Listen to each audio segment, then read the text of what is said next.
Well, the NFL schedule has been announced. It may not be 8 o'clock, but the Jets schedule has been released, and we're going to talk about that tonight. I got a special guest to help me break it down.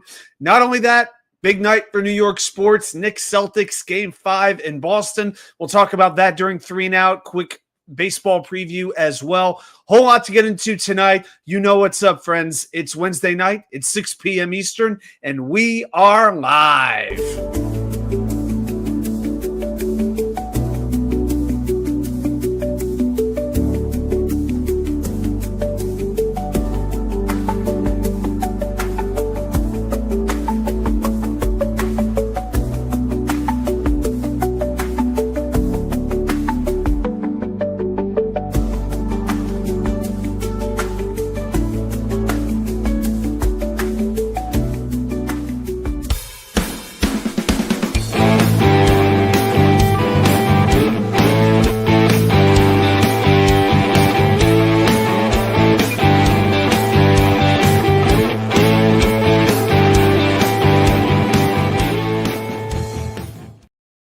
And well, welcome everybody to New York Sports WickerMedia. I am your party host, Wa2K99, the host of this weekly Wednesday night extravaganza.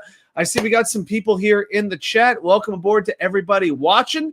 Hello to everybody watching later on. So I'm pretty excited for this show tonight because now we know not just the opponents for the New York Jets in this 2025 season, but we know what dates they're going to be showing up. We know what times they're going to be showing up. 1 o'clock, 1 o'clock, 1 o'clock, 1 o'clock, 1 o'clock, 1 o'clock, 1 o'clock.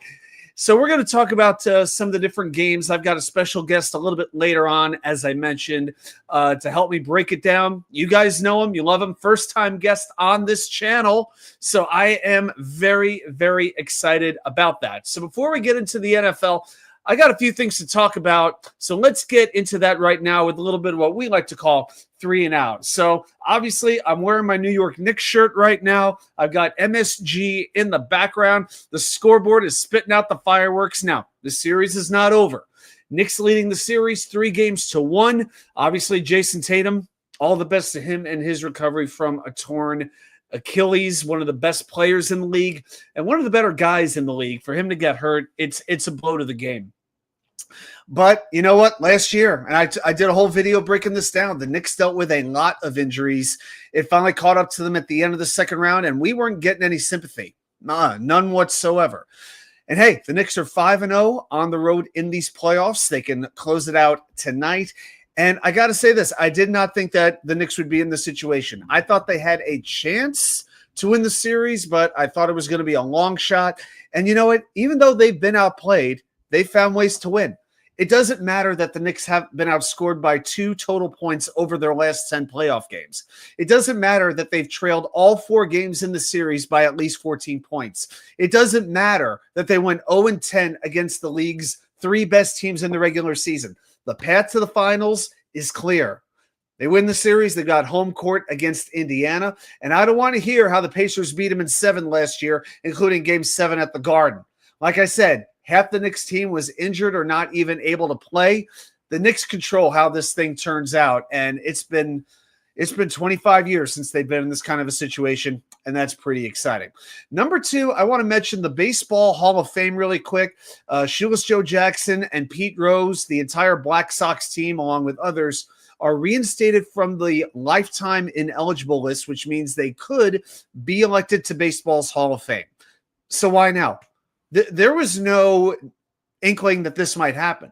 But Rob Manfred, now that Pete Rose is no longer alive, now he conveniently decides to say, okay, now all these people, they're now eligible to go. It's like there was a plan that was devised decades ago to make Pete Rose eligible again once he passed away. It's like they were waiting for Pete Rose to die. Now, I hope he goes in at the next voting. I hope he does. I hope Shoeless Joe Jackson goes in, because I don't feel like the Baseball Hall of Fame is the morality police. I don't think that's what it was meant to be.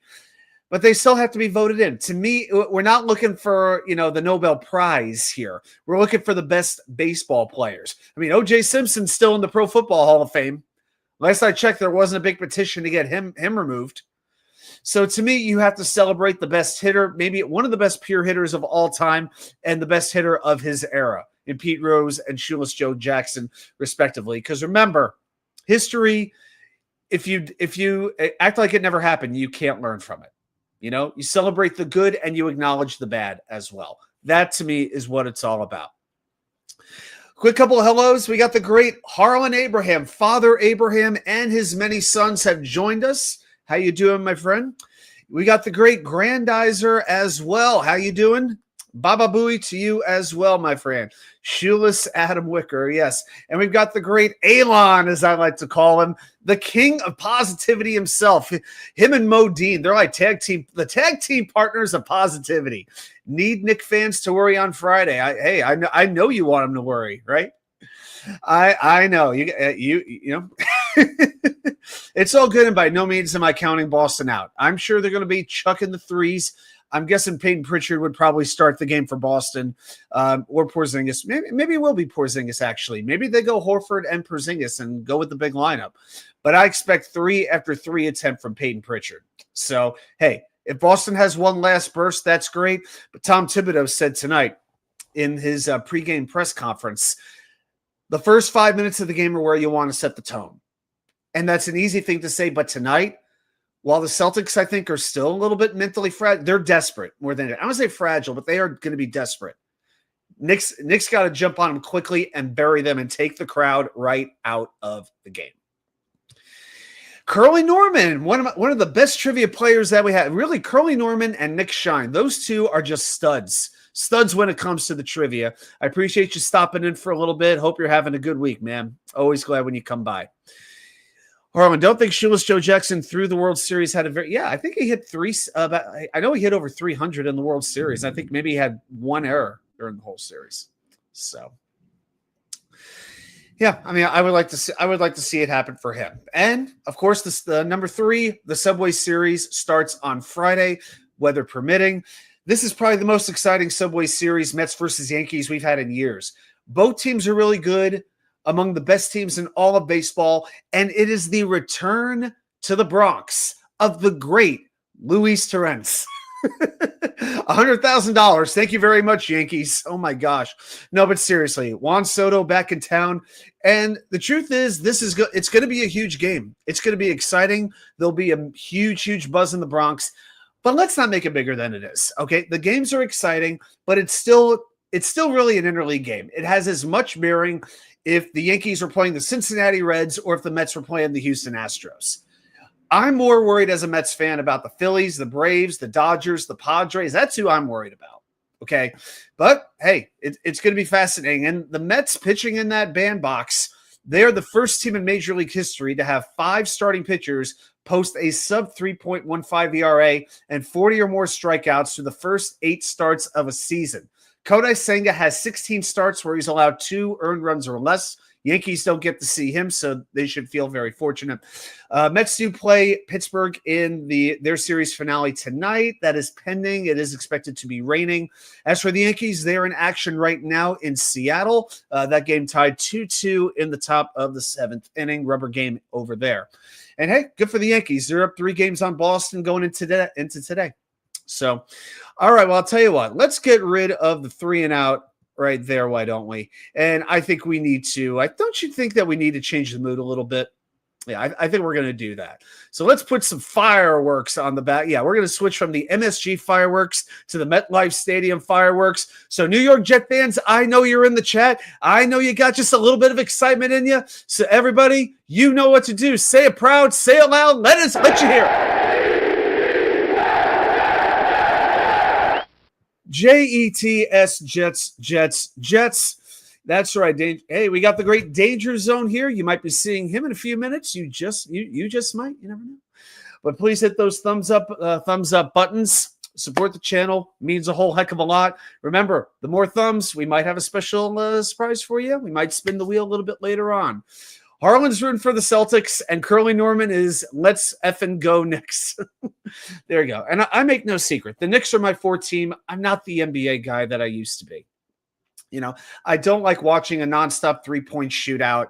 And that's one reason I do appreciate teams like the Knicks who will take mid-range jumpers, play defense, well, about as much as you possibly can in the NBA nowadays. But it's like the NBA is just like a glorified playground game to me.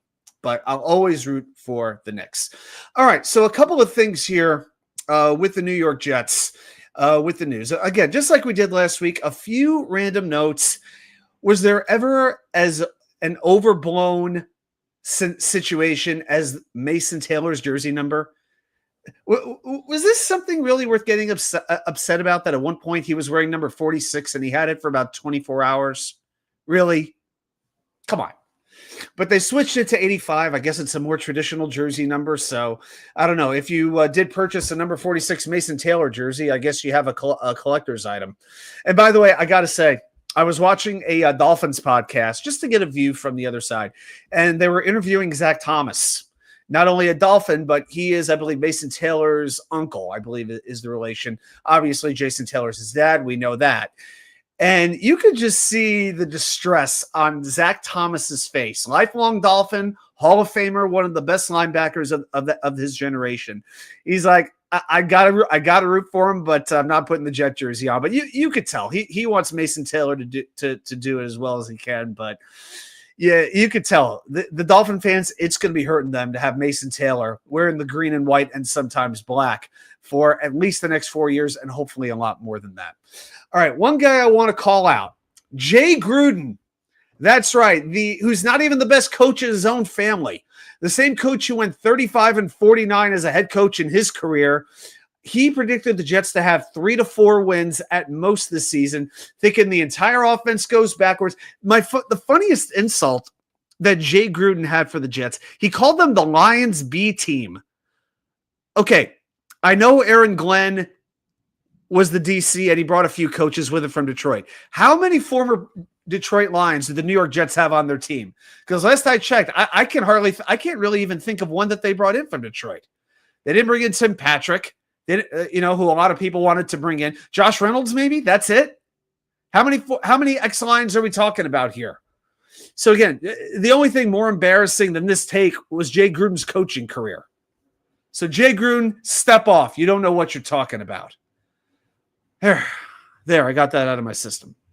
All right, we got to have a moment right now for Thomas Morstead. Let me see. Just want to check Twitter right here. All right, everything's good there. I think we need to have a moment for Thomas Morstead.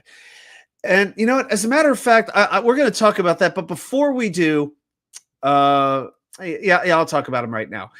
So a lot of people upset that the Jets are letting him go, that they're releasing him.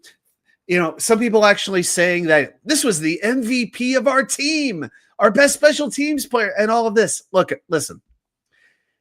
The thing with Thomas Morstead, he's 39 years old. He's a great guy. He has personality. He stood up for the Jets on social media, which we definitely appreciate. Does the charity work, all of that, and we respect that. But I think it's to the point where we like the man more than we like the punter. If you look at the statistics, I'm just going to run down a couple of things. Yards per punt, 47.2. That was 15th in the league last year. Net average, 40.9. That was 21st in the league last year. Punts inside the 20-yard line, 19. That was 28th in the league. Hang time, that's a big one. We've seen a lot of punters who they can kick the ball hard, but they kick these line drives. They don't keep the ball in the air. 4.24 seconds. That's only 24th in the league. And when you have low hang time, it gives the other team a great opportunity to return the punt because, your special teams isn't getting down the field fast enough to get coverage. And again, 39 years old, making $3 million.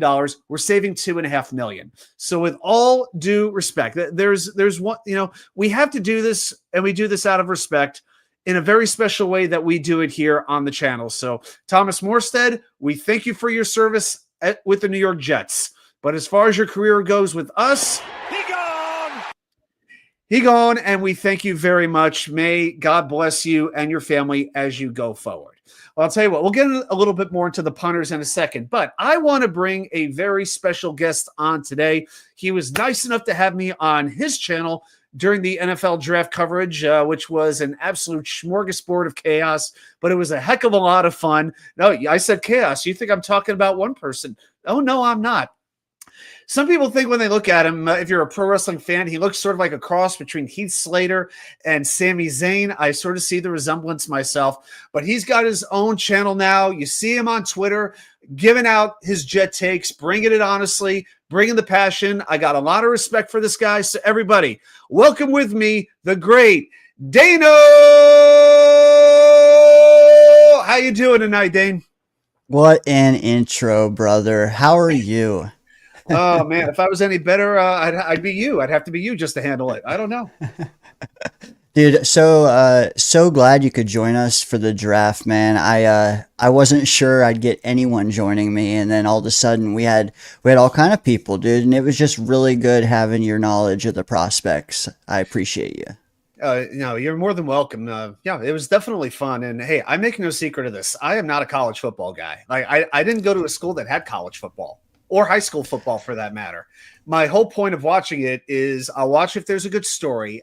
I look at college football. I don't know about you, but I look at it like I would look at the Olympics or golf or that kind of a sport. I need a story to get me invested at this point.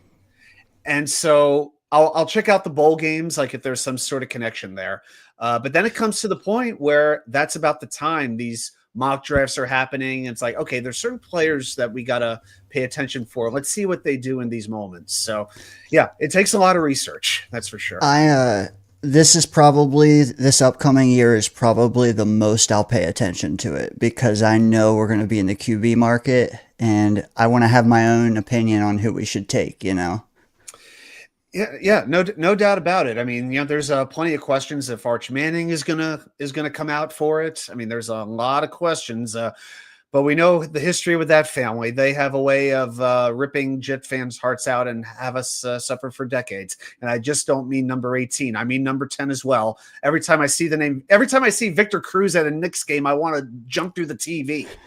I'm still not over that Christmas Eve. I'm still not over it. We have so many things in our history that, you're going to bed at night. You can literally just think of, you said smorgasbord. We have a smorgasbord of just terrible beats. Oh my gosh. It's so true. Jet fans, if you want to try something to help you get to sleep, just think of all the draft pick busts we've had and go sheep. Kyle Wilson, sheep. Vernon Golston, sheep. Ron Farrow, sheep. Lamb Jones, sheep. You will never run out of names. You never will. Indeed. Oh my gosh. So we're going to get into the schedule in just a moment, but I did want to get your thoughts. So what do you think about Morstead, and do you have hopes for the two punters that they have on the roster now, Austin McNamara and Kai Kroger? Any thoughts on those guys? I had the same as everyone else. Like, it seems like this transaction is one that it really incited strong opinions. I feel like mine was strong initially as well. He's a hell of a guy and just a good guy to have in the locker room. Since then, I've slept on it, as we do, and it makes sense. It really does. You did save money. You did get younger, but it's one where like I throw out the financials. It's just like, damn, I do wish we could have kept him. I do. The other guys we have, honestly, I don't know much about, but you figure there's going to be more growing pains than there would have been otherwise. Yeah, we're going to talk about them a little bit here. Just a couple quick comments here. Harlan, not too upset over Morstead. Jets want to get younger and pay players less. Isn't as good a punter as he was some years ago. Yeah, and that's why I brought those numbers out. Because it's easy to evaluate receiving yards and sacks and all that kind of stuff. But, again, that's why I think it was about we liked the man more than we liked the punter. And to be honest with you, if the biggest spokesperson you have from your players is your punter, you got bigger problems than you think you do. Facts. So, Daniel Murphy, what's up, fellas? How you doing, Murph? Glad that you're here. If I'm not mistaken, too, I think we only had 2 or 3 guys over 30, and he was one of them. So if there's anything, We'll get You to can that. say, hey, it brought our average age down. That's exactly right. That 2 years ago, people were like, well, the Jets are so old. We'll talk about that in a moment. But just real quick on these two punters, we got Austin McNamara, who's a year out of Texas Tech. Sorry, I don't have a slide for him because he's got to earn the slide. All right, you know what I'm talking about? Has never punted in an NFL game, averaged 45.9 yards per punt in college, 4.25-second hang time. So that's right around the Thomas Morstead level. Just to put it in context, the average NFL hang time is about 4.35. So that's what you're really looking for. He's a little lower than that. In his last season at Texas Tech, averaged 46.3 yards per punt. Very good. Named Special Teams Player of the Year in the Big 12 and was all first team Big 12 as well. So you do see some good numbers, but even though he's a year out of college, he didn't punt in a game last year. So clearly there's some things that have to be worked on or he would have had an opportunity. And then with Kai Kroger, so this is the one they signed when they let Morstead go. So he's been a Gamecock for 5 years at the University of South Carolina, averaged 44.6 yards per punt. Now, last year, he had a career best 47.8 on 47 attempts. So good distance there. Landed 18 punts inside the 20. So he's got some placement. Here's the problem. His average hang time is 3.81 seconds. That's not going to work. He's hitting line drives that a MLB shortstop would be catching. Okay. Yeah. That's what's got to be figured out. Now, first all team, all SEC, second team, all American. And of course, people are a little excited that he's got an arm because he was a high school quarterback in Lake Forest, Illinois on the North Shore of Chicago. He finished his college career 7 of 10 passes completed, 205 yards and 3 touchdowns. And the other random note about him, his dream after football is to enter the Secret Service.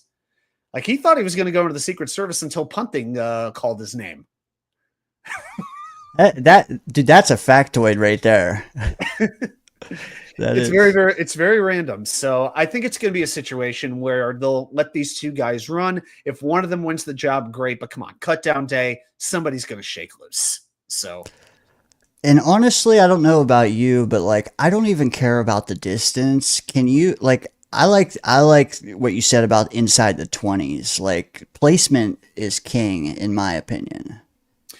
It most definitely is. And I think we've learned over the last few years about the hang time factor.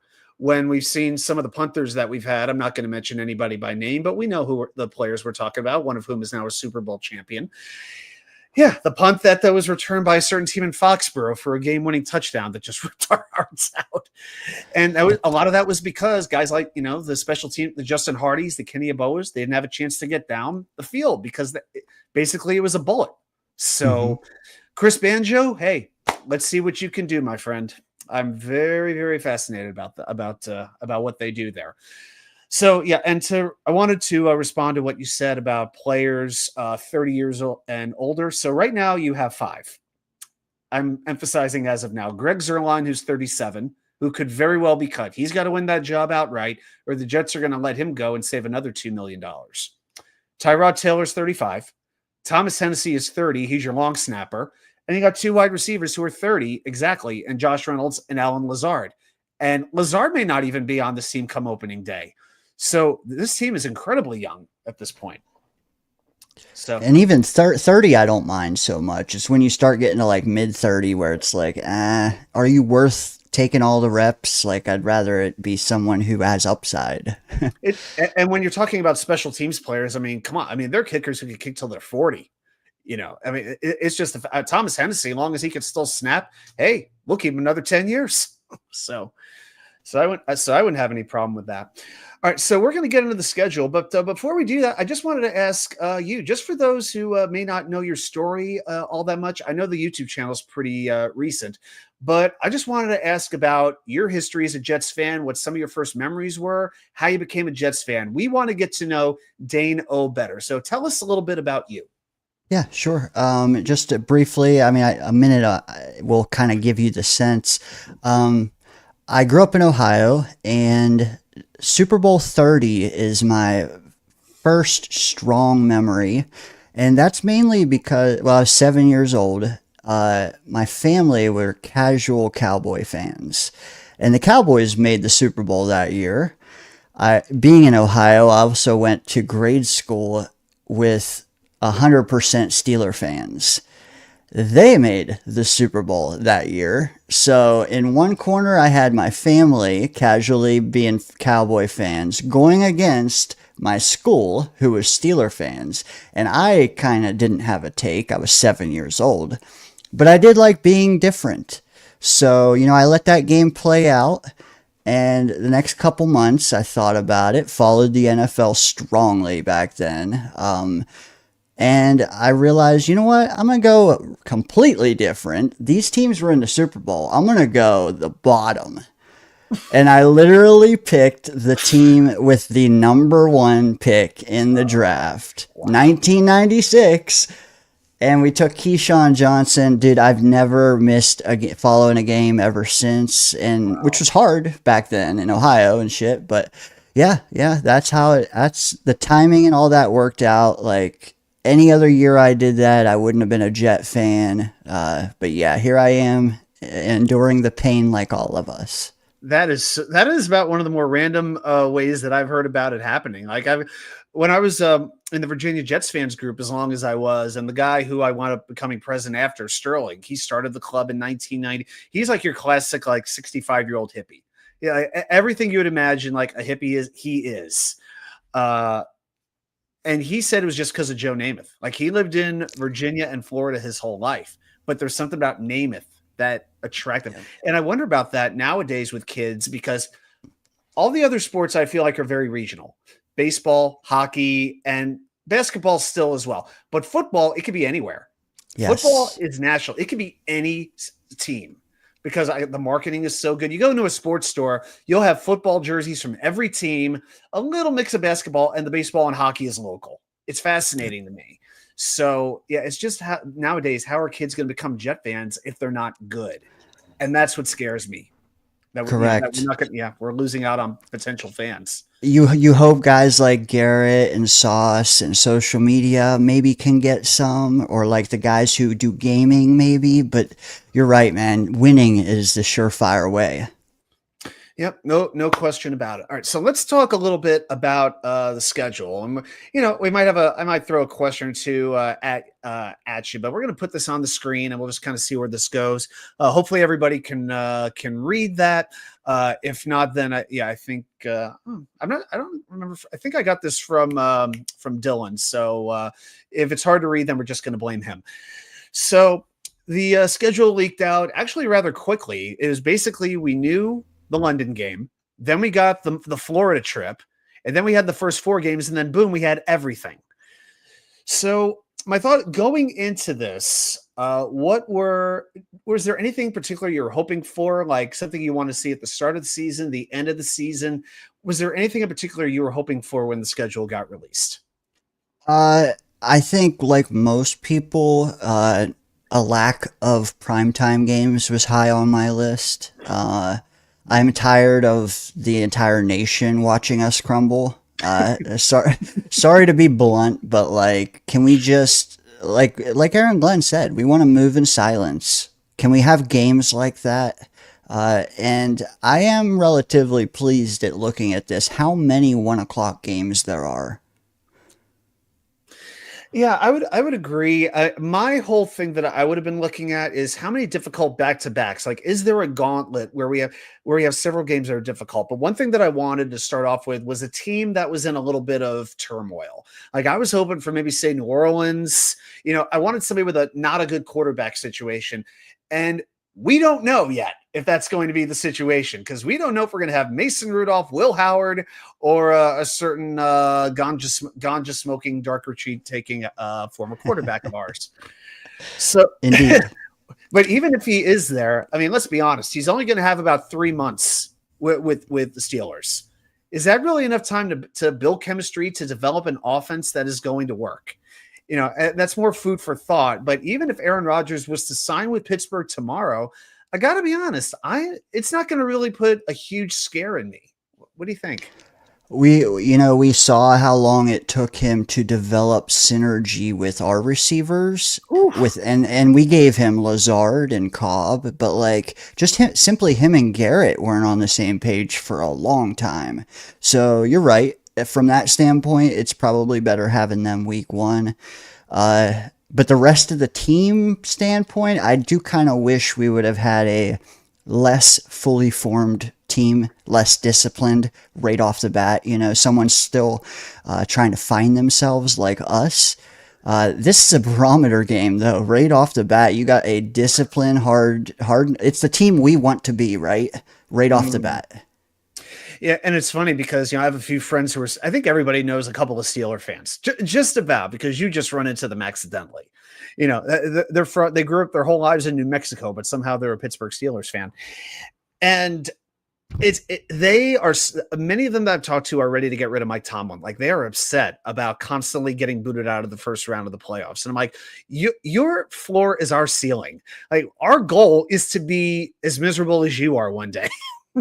Because you're never embarrassed to be a Steelers fan. That hasn't happened in decades, but they're clearly not in that upper echelon with some of these other teams in the AFC. So I think, though, that this is a big one. Is the Monday night game 8:30? I read 7:15. Oh, that's a good question. So yeah, I just copied this directly. I just cut and pasted it. So I haven't looked at the whole schedule yet, but yeah, we'll cross that bridge. No problem. Yeah, I talk about the Miami game. So, because to me it's a big game, because then you're hosting Buffalo, and it's hard to imagine us. I mean, even though we've given Buffalo a few battles over the years, I don't know at this point. Buffalo just seems to just keep loading up and up and up, and I don't think you can afford to be 0-2. Like, give me that Pittsburgh win, and then if we lose to Buffalo, I can deal with that. And then we go on the road for the Florida trip. I mean, I don't know what else there is to say about the Buffalo game, except it's a very much a long shot. Let me ask you this: would you rather, like, the first two games, both physical teams, both seasoned veteran teams? Are you glad they're home? Are you glad we have the first two at home? I'm glad that they have the first game at home. I do like that. Like, I think of some of the other ones, like Sam Darnold. Sam Darnold's first game was in Detroit. That did work out, but not much else did. Was Zach's first game? Was that the Carolina game against Darnold? Was that Zach's first game? Carolina. Not that I'm trying to remember Zach Wilson's career. I had to go to therapy to forget it, but I think we did open with Carolina that year. Yeah. Okay, and then I remember Darnold Darnold threw the one touchdown to Robbie, and it was the only pass that he caught all game. I still remember that. God dang. Oh gosh. How do we have any sanity left? Honestly, you see folks that are like so hanging on everything. It's like, have we not learned? Like, we need to soften our skin, or like, I don't know, man. Just chill, though. We'll get through this. It is here. Let me ask you this, and I don't want to detour you too far, but would you classify what we're doing right now as a rebuild or a retool? How would you? I think when you change coaches, you're rebuilding, because you may not see that much personnel change immediately, but I think in due time, yes, you'll see Glenn bring more of his players. And the one thing that was surprising, and I alluded to this earlier tonight during my initial news thing, we'd have so few. I thought we'd bring in a couple of ex-Lions, and that isn't what happened. Josh Reynolds is the only one on the team, and I am rather stunned by that. So I think it's one of those things where the Jets, they got to do something for Aaron Glenn to establish himself. You have one down year, it starts. Now, I know Dan Campbell went to Detroit. First year was terrible, and they didn't really get it going until the middle of the second year. So to me, I'll give everybody, every player, every coach, a year. Everybody to me gets 1 year to figure their stuff out. But for me, yeah, I really think if the Jets can start beating Pittsburgh and, even just giving Buffalo a fight, that's going to say something. Because, it's going to be one of those things where it's not just, I know it's a very bottom line results business. Did you win or did you lose? We have to look a little bit deeper this year with a first-time coach. It's about how they play. It's about how they compete. It's about, do they believe in Aaron Glenn as their head coach? And that's something we need to monitor as the season goes on, that he's got to keep them engaged as the season goes on all the way through January. Yes, I'm with you there. But starting off with them two, like I said, veteran teams, and then you go all the way down to Miami. I don't know. Are we going to stay down there? Not with the extra day, because it's a Monday game. They're not going to spend the whole week. If this was West Coast, I would say yes. To me, it doesn't make any sense to spend a whole week in Florida. I just, especially in the heat, unless now some people are nervous. It's like, well, we got to go to Florida twice in the heat. We got to go in September. Well, Tampa Bay and Miami got to play in that too. So I will say this: I'm glad we have the Tampa Bay game first and the Miami game second, because the Miami game is obviously more important. Maybe they're a little bit more used to it, but if Glenn feels like they need to be acclimated to the weather a little bit and he wants to keep them down there, I got no problem with that. I'm with you. I'm with you. So then we come home. We're 2-2, right? Yeah. We'll do it. I got a little fun thing for win-loss later. I didn't tell you about this. I want to surprise you in the chat, but I got something planned a little bit later on for that. So yeah, so then comes Dallas, and there's another team that's got a whole lot of question marks about them. I mean, you got CeeDee Lamb, a lot of questions at running back. Their offensive line is being retooled. Dak, you never know what you're going to get one game to the next. And their head coach, by the way, everybody, is Brian Schottenheimer. Again, their head coach is Brian Schottenheimer. So even though I'm sure the stadium will be 40% Cowboy fans, there's really no reason to me why the Jets can't win that game. No, they can. I guess it depends on our play style. I really, if we are like we think, a running team, hard nosed, and a defensive team, honestly, we'll be in a lot of games. And Dallas is one of those. Yeah, every year there's always a few teams that do a lot better than you expect, and there's a few teams that do a lot worse than you expected. So that's just the way it goes. And I think a lot of people look at this next game, home against Denver. Well, not home against Denver. We're the home team in London. I think a lot of people are just assuming that Denver's going to keep climbing. It's like they had the surprise season, so now they're naturally going to keep climbing. Well, nobody's going to be overlooking the Broncos anymore. Even though they have John Deacon Jones Franklin Myers on their team, who's apparently the greatest defensive end of all time. I didn't know about this. Dude, he got way better. Traded him with a stupid trade, but come on. Can we just keep it in perspective, please?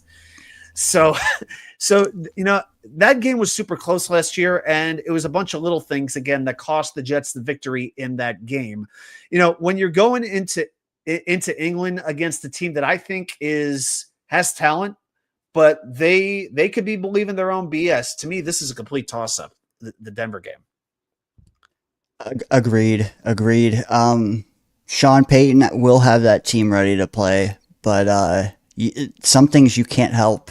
And I do like the idea of Knicks having to go over to UK. I don't know if they did they make that trip last year? I don't know. But I'll take a little wild card in that game. That might tip the scales in our favor. I think anything could happen in that particular game. And so then coming back, so they choose to not take the bye, which, to be honest, it doesn't really bother me all that much, because I think it's not that hard to go to London. I think it's actually harder to go out west than it is to go to London, because you want to fly east first, and then because you have a day or two to recover, and you want to fly west when you're coming back. From what I hear, the NFL's been doing these games for 15 years or whatever internationally. So a lot of these teams kind of have it down to a science. But we are coming back to host Carolina. I mean, are we really supposed to? I mean, we can't overlook anybody. But there's certain games on your schedule. If you're going to have any kind of a season that's exciting, you need to win certain games. And to me, the game against the Panthers is one of them. What do you think? I agree. Honestly, if you told me just blank slate, we're coming back from London, we're not going to take our bye. With that being said, who would you want to play in a short week or whatever?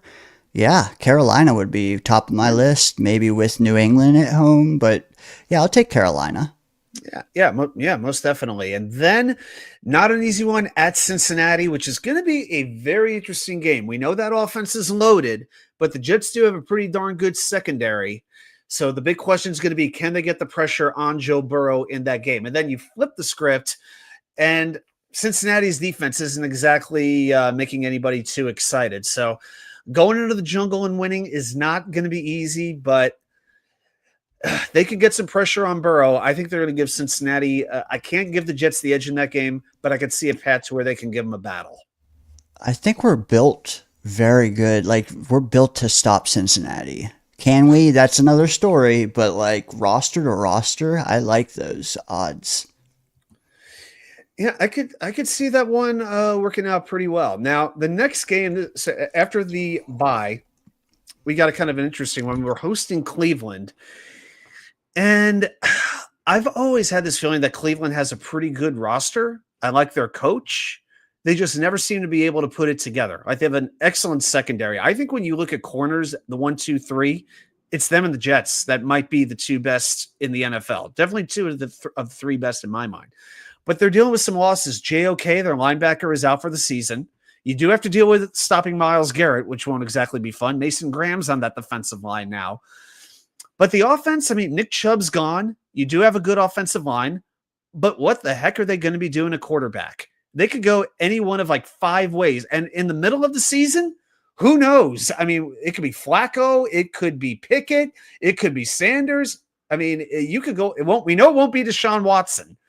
But this could go all kinds of different directions. But I think that's going to be a crazy one. It's hard for me to even predict it. What do you think? You know what? That game to me is very key because I think it's the last 4 quarters we're going to play before the deadline on 11/11. Oh. So are we going to give Brees like 45 carries in this game? Maybe. Oh. Ooh. I don't know. I don't want to test them deep. I'll tell you that much. Yeah. But home, I do like our odds in this game. Coming off of a bye week, I don't know what they have the week before, but I would imagine we have the advantage, especially being at home. I do, like you said, we'll get into it, but I almost want to write in pen we're winning this game. Oh, I don't know if I could ever bust the pen out, but that would be good. Let me see if I could find this. Yeah, I don't. They don't have like a full. They don't have their full schedule out yet. I don't think. All right, so I have to wait on that. They actually have a London trip as well. All right. Well, then we don't get a long break. Just 4 days later, into the armpit of America, Foxborough, Massachusetts, to take on the New England Patriots, to take on the coach that spurned us in Mike Vrabel, and a team that spent like basically half of the president's fortune on free agency. On a short week. Now, short weeks, division games, always a little bit. I think that tends to favor the home team. What do you think about this first matchup with New England? Yeah, Thursday night football, like you said, prime time. I don't know. I just feel like we stink on Thursdays. But it's a new regime. I will say we slaughtered them last year. Week 3, was it? Then we thought we were heading to the top. It was like the most relaxing Jet game in a decade. Yep. I want to say Drake May did come in at the end of that game. But yeah, that's going to be a fun game to watch. I'll say that. Scott Foster, boy, Adam will have anyone on the show. How you doing, Scott? I will give you an update that I think would be important. So you want to look at who the team is playing the week before when you have that short week. New England is at Tampa Bay on that day, on November 9th. So the Jets host Cleveland, and New England is on the road going to Tampa Bay. That's not going to be an easy game for them. So I think that's something worth pointing out. And I will say this: I wish we had the Patriots earlier in the season before all these newcomers have a chance to sort of come together. So the fact that we got to wait till week 11 to face them, I don't like that. So that does not give me the fuzzies. Agreed. And like you said, Cleveland, whether I want to pencil it as a win, that's going to be a hard game, like a physical game. And then you have Baltimore on the other end, physical. We got to stay healthy in this stretch. No doubt about it. And that Baltimore game, I mean, if I had to find something positive about that game, it's like, well, at least we have the mini bye to rest up and sort of figure it out. So it's interesting that you have your bye, you have 2 games, and then you have the mini bye kind of in the middle of the season. So I like how that's sort of arranged, that both are kind of right in the middle. But man, we might need every day, every hour, every minute, every second to figure out what we're going to do with them. I will tell you this though, with Lamar Jackson, I'm glad we have the linebackers that we have who can run with him, who have the speed. If he gets into the secondary though, I'm terrified. But with Quincy and Jamian, I think that there'll be a plan there to contain Jackson. See if it works. Are we going to call that one the Brandon Stevens Bowl? Oh my God. Yeah, maybe the Brandon Stevens toilet bowl. Who knows how this one's going to go down? I put it again. There's certain franchises you just trust, you know what they're doing. And when they let a player go in free agency and Baltimore fans are basically celebrating, I don't know. But again, I will trust Aaron Glenn knows his cornerbacks. And hey, you know what? Now that we have now that we have Thomas, it's almost like we have a safety net now. We don't have to go straight to Quantez Stiggers or, somebody like that.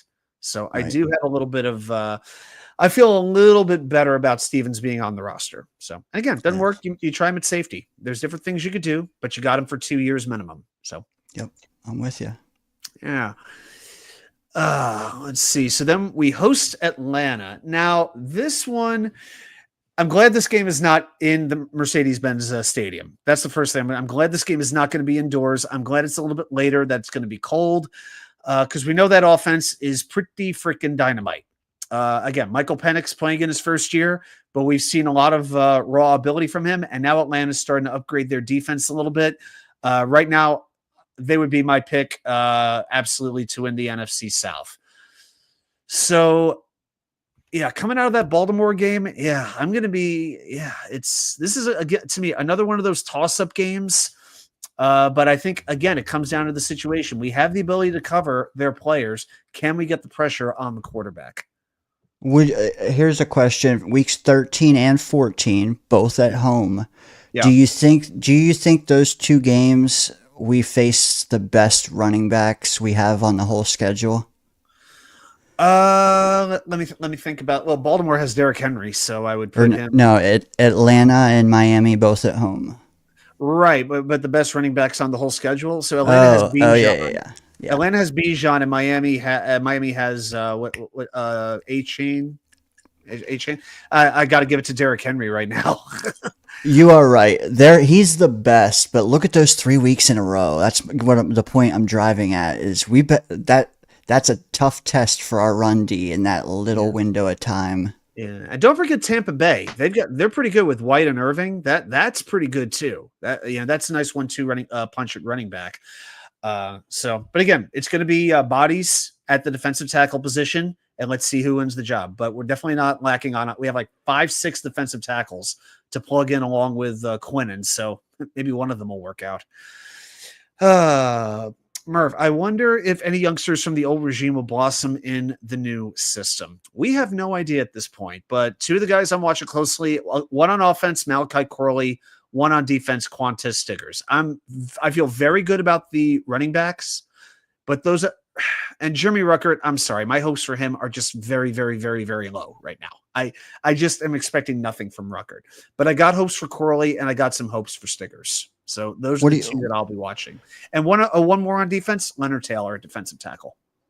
Leonard Taylor behind Quinnen, that'll be a good one to see. I think he will blossom, Murph. Another guy that no one talks about, I really like, Jarek Bernard-Converse. Okay. Let me see him with a new regime. Yeah, it seems like that we've never quite figured out where to play him. Like he's one of those guys who shines in the month of August during the preseason games. Then September comes around and he's in the witness protection program or he's on the inactive list. His name is like, it got to the point last year. I thought they should just rename it the Converse list for the game day inactives. Cause it was his list. He was on it constantly. Facts. So So Atlanta, Miami, both very high powered offenses, but you have some questions on defense and even the quarterbacks, both left-handed quarterbacks do have some questions. One, it's questions about youth, and one, it's questions about durability. Then down to the big easy to Nolans. By then, I would think Tyler Shugg should be basically their starting quarterback. But I'll tell you what, I think the Saints have fallen off in a major way. I think that's a game you could go on the road and you can that you could take, because I think the Saints are just going to be demoralized by that point. You know what? And I don't want to be the pessimist, but let me just if the season goes a certain way, this game could be the most important on the whole schedule. Wow. It could be a battle for pick number 1. Oh my. Let's hope. I mean, it's not a hot take. A lot of people do think we will be in contention. I am not one of them. But if things break right, that game could be the Braden Mann tackle, Trevor Lawrence that you mentioned earlier. Let's not be that pessimistic though. Should be a good game. Yeah, fair point. I got to tell you. So when I was in New Orleans couple of months ago, and I got to walk around the site of the Superdome. And when you're right there up close, it is really, really cool. It is a cool place to be. I'm not saying New Orleans is the greatest city in the world. It's a unique city, but it's a little bit, it's fun. It's exciting, maybe a little dangerous, but with the gold kind of like staring you right in the face, it just gives it that really nice modern look. Like it almost feels like you're in Vegas in a strange way when you're right there. It's really a sight to see. I heard that everyone should go there once. Would you agree? Yeah. I thought about going to the game there, but it would have been Saints versus Raiders. I mean, it would have been one of the worst. I mean, my God. I don't remember. The quarterback match was like, I don't know. It was like Desmond Ritter against Aiden O'Connell or something like that. I'm like, come on.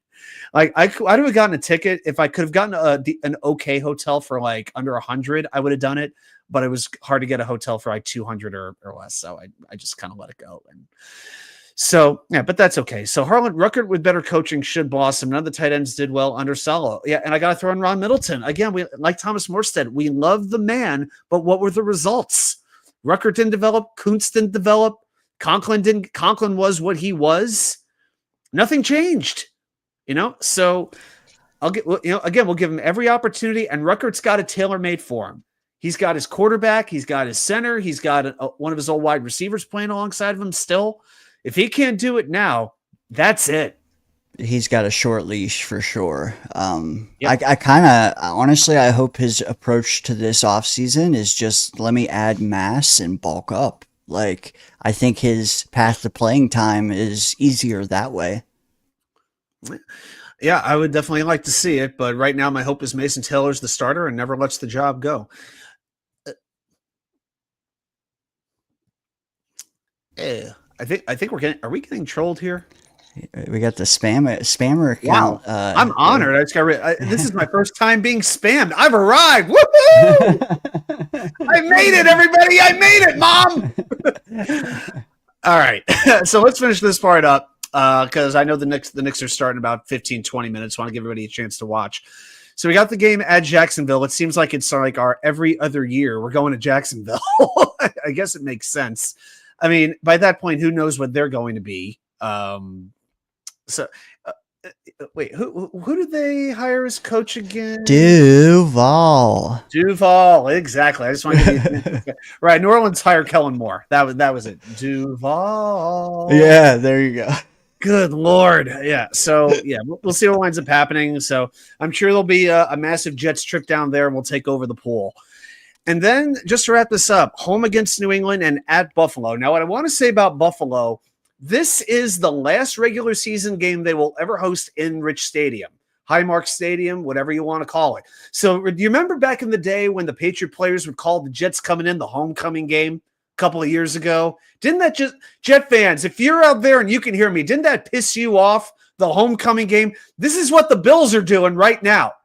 They're going to bring it in everybody from the past. Joe Ferguson, Thurman Thomas, all these guys. They might exhume Jack Kemp from the dead. I don't know what they're going to do, but all those like 90s Bills are going to be there in the stadium to say goodbye to the stadium. How about we close down that stadium by whipping their butt in the freezing cold in January? How about it, Dane?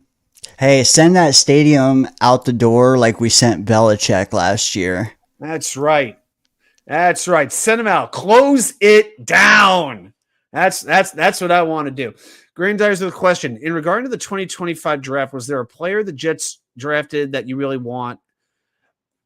So, Dana, Grando, if I'm following, is there a player that the Jets actually did draft that we want? Yeah, Mason Taylor. I wanted him on the team. Membu, I wanted Membu or Warren. I'd have been fine either way. But I was glad we went right tackle first. One, it's a more important position. And two, there are more tight ends to take down the road. After that, I won't lie to you. A lot of the players, I didn't really know who they were. I mean, I kind of knew Arian Smith, but I didn't have him rated very highly. Didn't really think too much about cornerbacks. So to me, the first two, yes. Everybody after that was like Malachi Moore. I kind of like too. I had him sort of like in my top 15 for safeties. Didn't imagine the Jets would draft him, but I did like the Malachi Moore pick. Don't know if they needed to trade to go get him. Dane, take it away. I did want a pass catcher, any kind, a pass catcher and a tackle. I did want Warren because I thought foolishly we could get Connerly or Simmons at 42. Oof, yeah. Boy, was I wrong. I love Simmons. I love Simmons, but I knew Kansas City was the perfect fit for him. There was no doubt about it. And Connerly, he went like what 20 some, insane. He went pretty fast. Yeah, looks like Yankees win 3-2. So nice. So thankfully, hey, first year GM who he at least had that pulse to say we got to go tackle first. So I applaud him for that. But I was we did get what I wanted, just in the opposite order. Okay. And yeah, we'll take one more question. Let's see. Do you have a way too early MVP for the Jets? Also Rookie of the Year. Taylor for Rookie of the Year, because he'll have a chance to start right away, and tight end is a flashier position than right tackle. My MVP for the season, I'm going to say Breece Hall has a big comeback season. I think it's going to be a run-focused offense. We have a very good line in place. My only concern about it is that I question if our tight ends are going to be able to block as well as we would like them to. But we do have a very good offensive line, I think, especially when it comes to the run blocking. So I'm going to say Breece, that Glenn and Engstrand are really going to ride him pretty hard. I could see that. And it might be a cop out, but I'm going to go with the guy who's probably won it a few times already. I'm going to go with Quinnen. Okay. And the reason why is because I think that he hears what we say about him, and I think that he's going to be motivated as hell. And I do think Jermaine coming back is going to help him out a lot. And yeah, he had Jermaine before, but was Will McDonald what Will is now? Like, it's the first time all three are coming together again. I vote Quinnen. Hey, that would be nice, because I thought I took a little bit of a step back last year. So, but I got some confidence that these coaches are going to know how to use him. Steve Wilkes, I'm excited. I'm glad he's the defensive coordinator. I think he will bring some good experience and some good leadership into that room, and I think it's going to be sorely needed. All right, well, I'll tell you what. We're going to go ahead and remove that. Now, we're going to do two things here real quick. Now, let's see. We're going to do trivia, but Dane, I'm going to give you the call. Do you want to do trivia now or do trivia second? You make the call since you're the guest today. Let's do trivia now.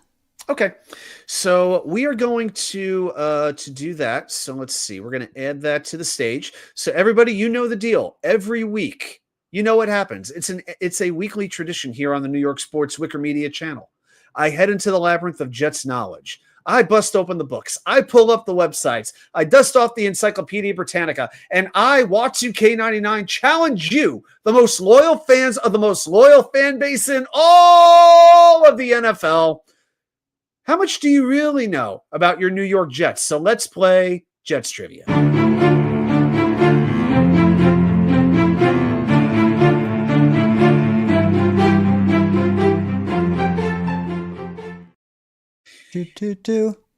I know. It's different when you're actually in the room. You feel like you're just surrounded.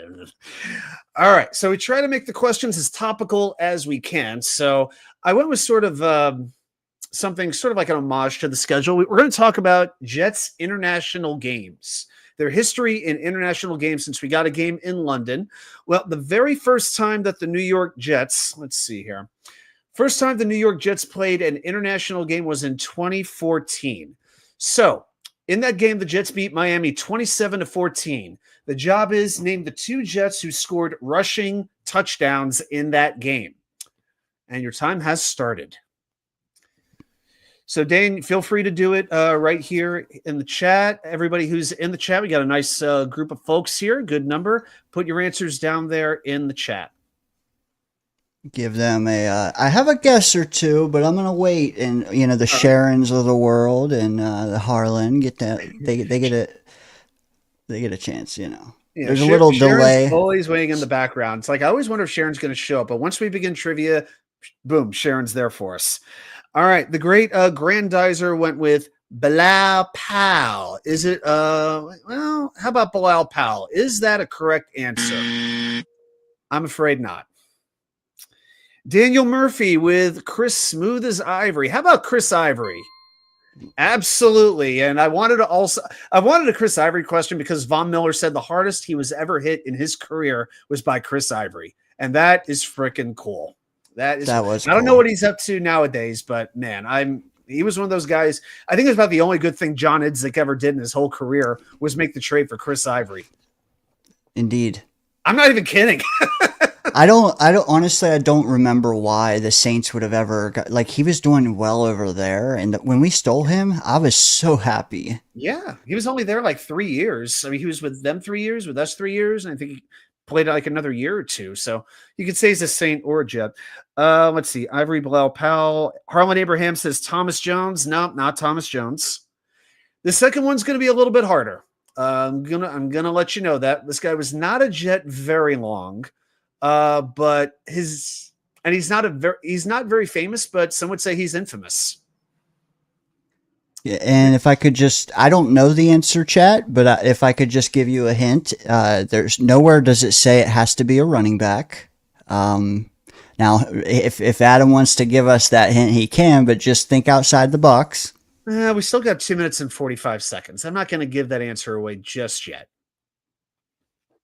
A little later. All right. So, So Chris Ivory was one. And there was one other. I don't know what other hints that I could give. The fact that I said he was infamous. That's a good hint. Yeah. So, yeah. But I can imagine some folks may not remember this particular player. And if you don't feel bad. But, yeah. All right. And then we got one more thing to do. And after that, but I think... I think you're going to enjoy this. I really do. David D went with a little. Hey, David D, how you doing? Thanks for stopping by. Plexico Burris. Is it Plexico Burris? I give you the one with a little extra bass on that one, Dave. No. Plexico was big, but he was not exactly known for his speed for being a running back. But I appreciate the creativity in the answer. We got 1 minute 40 seconds to go.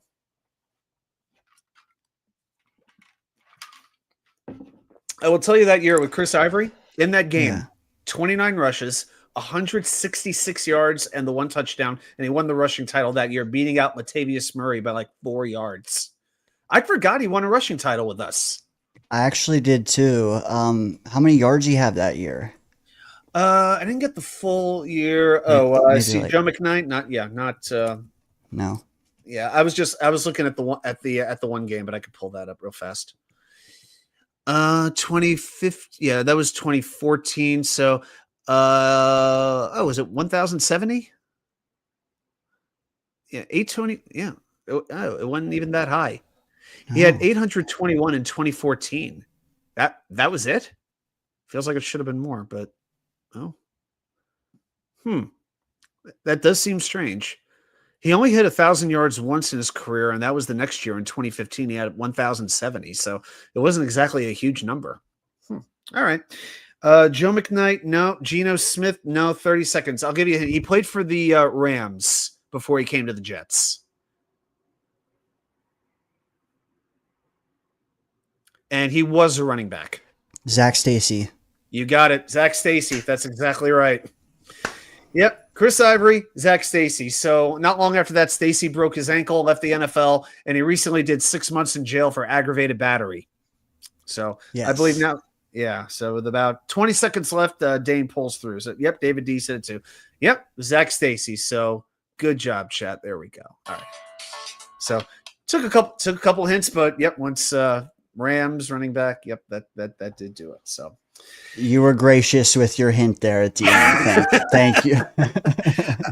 My usual thing is it's like the more people are in the chat, I try to be I'm a little less when there's fewer people in the chat, I'll try to give more hints. That's generally the way that I go. It's just okay. So we're going to do one more thing tonight. And this is in regards to the schedule. Now, as many of you guys know, by the way, reminder, please hit that thumbs up button. So I see we have 12 likes right now, but we're still going to do a wheel tonight. But this is going to be a different wheel than you've ever seen before, a different wheel than you've ever imagined. Ladies and gentlemen, I am going to share with you tonight the newest addition to our collection of wheels. This is the win-loss wheel. If it's on screen, yep, there we go. All right. So all we have on this wheel is win-loss, win-loss, win-loss. So we are going to go one game at a time, spin it, see where we land, and let's see what the Wheel of Names has for us for the upcoming season. Dane, what do you think? I like it because, well, let's say best case scenario, we should have a 50-50 chance of winning every game because we're going to be disciplined and smart. And yeah, let's go, dude. All right, so we're going to do this. No gimmicks here. We're just going to spin it. We're going to go 17 spins. It's an equal number of wins, losses. I haven't rigged anything here, so everything is 50-50. And let's see where it lands. So our first game, home against the Pittsburgh Steelers. It's opening day. The crowd is gathered in the Meadowlands. Will the Jets win that first game of the season? Will it be a happy home opener? Just when you think this thing has stopped, it keeps going. And we're 1-0. It's a win for the New York Jets. See, everybody, don't you feel more confident and excited now? 1-0, baby. 1-0. Let's go. And we're going to take that confidence and take it back into our house when Buffalo comes to visit in week 2. The team that everybody thinks is about to win the Super Bowl. Well, let's see if the Jets have something to say about it. Saying not so fast. Well, the Jets didn't have a whole lot to say. This was right in the middle of a loss column. So as Steve Summers used to say on WFAN, that's a loss. The wheel in the sky keeps on turning. All right. So then we got a ticket on the road down to the great state of Florida, and we'll start on the West Coast to Raymond James Stadium as we take on the Tampa Bay Buccaneers. So it's Jets at the Bucs. What happens in that game? And the Jets improve their record to 2-1. That is a win. That's a good start. I'd sign up for a 2-1 start. I'm good with that. All right, I know game's starting. We're going to run through this, and then we're gonna call it a night. So yeah, thanks for hanging. Yeah, you can watch the game on mute and keep us on the volume on for just a little bit. Simple solution. All right, game 4 at the Miami Dolphins. We tend to not play well there at all. I don't think we've won there in about almost in 7-8 years, as a matter of fact. So do we get the win against Miami this time around in week 4?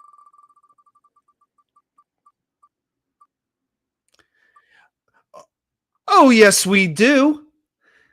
And we have swept the state of Florida. We have taken it over, and the Jets improved to 3-1 after 4 games. And there's early talks about Aaron Glenn being named Coach of the Year. Let's go. Yes. All right, back home we go. The Dallas Cowboys come to town. As I said, that stadium will be a lot of Cowboy fans, but the Jet fans will come screaming, ready to take another victory. Will they do it?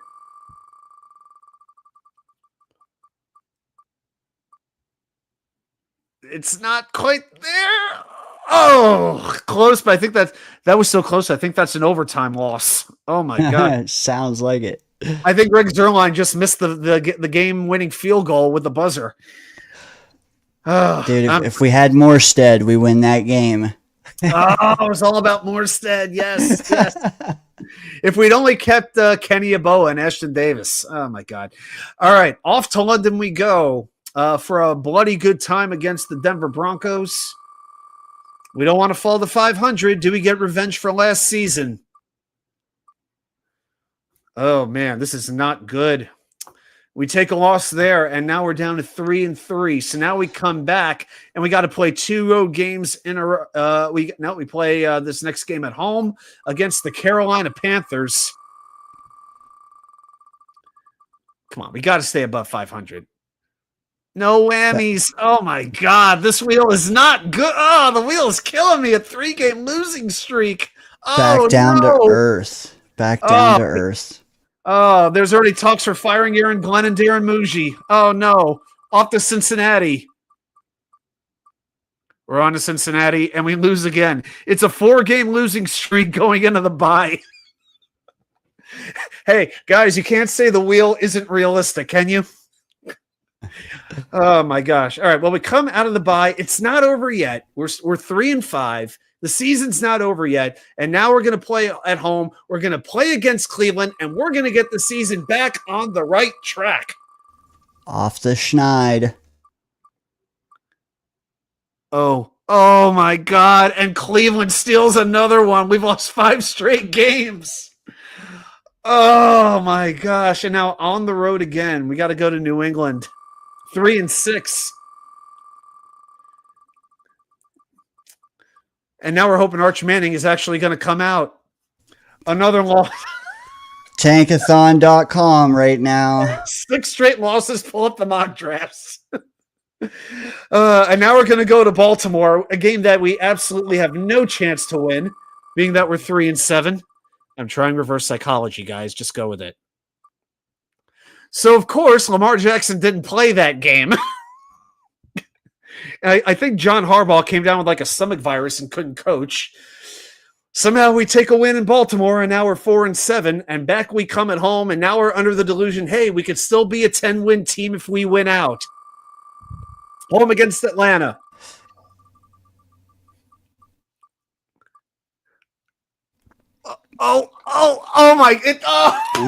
It was stopping and it kept going one more spot. We lose to freaking Atlanta. Okay, if you told me there was like a 9-game stretch and the only win in that stretch would be against Baltimore, I'd ask what kind of crack you were smoking. Oh my gosh, we're now 3-8. Now it's home against Miami. This is like watching 2 dogs screw on the side of the road. You know you shouldn't watch, but you can't help it. We lose again. Miami. We won 1 game against Miami, but we couldn't beat them at home. Oh my gosh! So now we are. I'm losing. I almost lost track there. We're now 3-9. Is that right? 3-9. 1, 2, 3, 4, 5, 6, 7, 8, 9. 1, 2, 4-9. Excuse me. Okay, I short circuited us 1 win at New Orleans. Can we beat last year's record? Not yet. We're losing at New Orleans as well. We're now 4-10. We're now at the point where we know it's not even worth it to look at the playoff scenario generators because there's no situation where we can make it. At Jacksonville.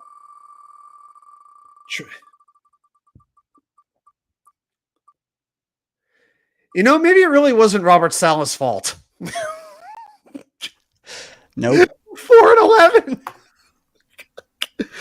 You know what's going to happen next, right? We're going to lose to New England and win at Buffalo. We're going to have 2 wins, and 2 of them, and they're all going to be on the road at Tampa, at Miami, at Baltimore, and at Buffalo. Murph said it. This way. Murph said it down there. Even the wheelhoes are going to suck. Oh, we beat the Patriots. Yes. Screw you, Mike Vrabel and Morgan Moses. With all due respect. 5-11. So you ask, can we beat last year's record? We're going to find out right now at the homecoming game in Orchard Park. Come on, Dada needs a new pair of shoes.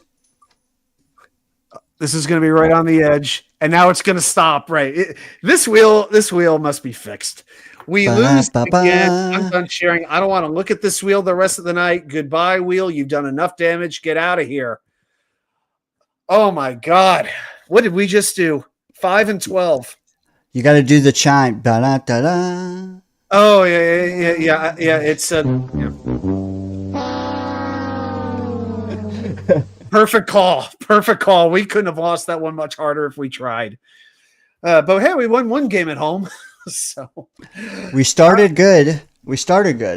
3-1, and we wind up losing 5, 6, 7, 8, 9, 10, 11 of our last 13 games.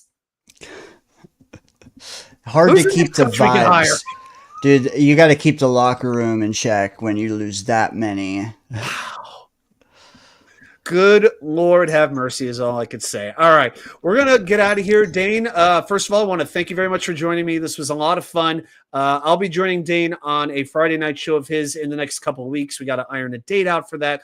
But I'm going to give you, take your moment. Go ahead, plug whatever you'd like to, and say whatever it is that you'd like to say. Dude, thanks for the invite today. It was a lot of fun. Go Knicks. I'll say that first. Dog's ready to pee. My channel is in the white down here, though. If you don't know me already, look me up. This Friday, 9 p.m. Eastern, we'll have Green Bean on the show. So even if you don't follow me, just come watch that show, man. Judge for yourself if you want to stick around. And you'll see Adam here in a week or two, okay? Green Bean, I've never heard of him. Who's he? Eat your veg. All right, that sounds pretty good. I'll be on the road to Greensboro. I'm going to WWE SmackDown, so I will be doing that. So, Dane, all right. So, Dane, thank you very much for coming, and I will talk to you later. All right. Yes, sir. Have a good day, man. All right. Go Knicks is right. Thanks. I didn't mean to cut your last sentence off. Everybody, we're going to get out of here. Thank you so much for joining me tonight. Have a great rest of your week, and I'll see you right back here with more content from you know where. The Wicker Chair. See you later, and that's right. Go Knicks, baby.